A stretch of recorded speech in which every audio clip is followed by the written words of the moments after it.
As mentioned previously, prior to initiation of the case, it is important to have thought about and selected the appropriate size bronchoscope. When removing the flexible bronchoscope from the cabinet, it is important to check that the scope's serial number matches with the processing tag in order to confirm that the scope has been processed and cleaned appropriately prior to use.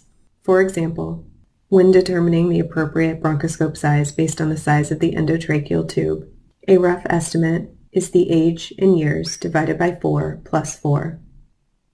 This approximates the size of the endotracheal tube. Subtracting 1 centimeter from this number provides the maximum scope size diameter that could be anticipated to be used in the case. With exception, the 2.8 bronchoscope can fit in a 3.5 endotracheal tube, albeit quite tightly. Prior to setting up your bronchoscope, it is important to touch base at least briefly with the anesthesiologist who will be performing the case in order to verify and confirm the approach to be used and the intended airway and size to be used. This will avoid any discrepancies during the case with regard to size of the bronchoscope and size of the endotracheal tube used. The bronchoscope has 2 rods that insert into the lower unit on the machine. The longer rod should be oriented such that it is on top. The video card then connects to the larger rounded opening indicated here. When plugging in the bronchoscope, there are 2 steps. First, proceed with plugging in the bronchoscope to the lower unit, and then attach the upper unit. To attach the video card, line up the dots, and then twist clockwise until the dot lines up with the second line. To apply the working channel to the body of the scope, you will place it lower on the handle and apply firm pressure until you feel a click into place. The suction button can be more tricky to place. You will also press firmly until you feel a clicking. The suction button will then attach to the wall suction.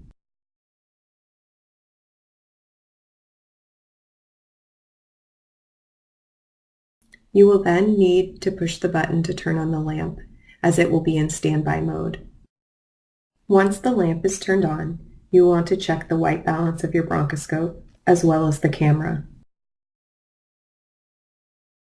It is important to assess the maneuverability of the scope. The basic operation of a flexible bronchoscope is fairly simple. When looking at the lever, on the bottom, there is a U for up. When pressing the lever in this direction, this causes the scope to anteriorflex nearly 180 degrees. The other direction is labeled with a D for down. By moving your thumb in this direction, this causes the scope to retroflex just over 90 degrees.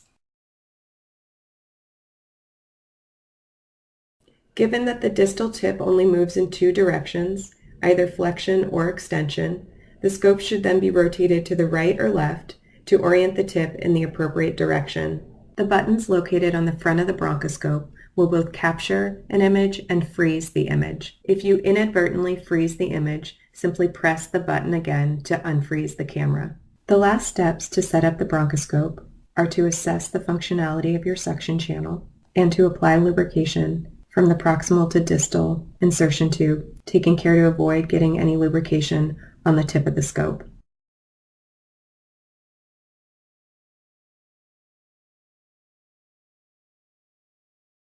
Suction is not applied through the bronchoscope channel until you press the suction button down. The last step in preparing for bronchoscopy pertains to positioning. It is possible to stand at either the head or the sides of the bed based on your own personal preference. It is important to adjust the height of the bed prior to starting the bronchoscopy to a comfortable height that allows you to easily maneuver the bronchoscope in the lower airways. You are now ready to proceed with performing your inspection of the airway.